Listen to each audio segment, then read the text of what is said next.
Learning licence બનાવવા માટે લાંબો સમય રાહ જોવી પડે છે. ઘણા લોકોને 3-4 મહિના પછીની તારીખો આપવામાં આવે છે. હવે આ સમસ્યાનું સમાધાન મળી ગયું છે. લર્નિંગ લાયસન્સ કઢાવવા માટે નાગરિકોએ હવે ધક્કા ખાવાની જરૂર નથી, પરંતુ ઘરે બેઠા જ લર્નિંગ એટલે કે કાચા લાયસન્સની પરીક્ષા આપી શકાશે. કેવી રીતે અરજી કરવાની છે? તો ITI અને VWIAA સંસ્થામાં લાયસન્સ પ્રક્રિયા ચાલુ જ રહેશે, પરંતુ નવી સિસ્ટમમાં મોબાઈલ કે કમ્પ્યુટર દ્વારા હવે લોકો ઓનલાઈન જ પરીક્ષા આપી શકશે. ઓનલાઈન લર્નિંગ લાયસન્સ માટે પરિવહન.gov.in પર અરજી કરવી પડશે, જેના માટે તમારે રજિસ્ટ્રેશન કરાવી ફી ભરવાની રહેશે.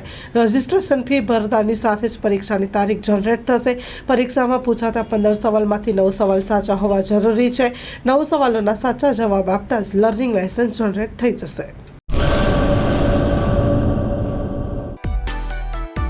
માં motor driving, safe and sure driving. Driving એ શોખ સાથે આપની મોટી જવાબદારી પણ છે. અમારા ઇન્સ્ટ્રક્ટર દ્વારા સચોટ અને સરળ માર્ગદર્શન.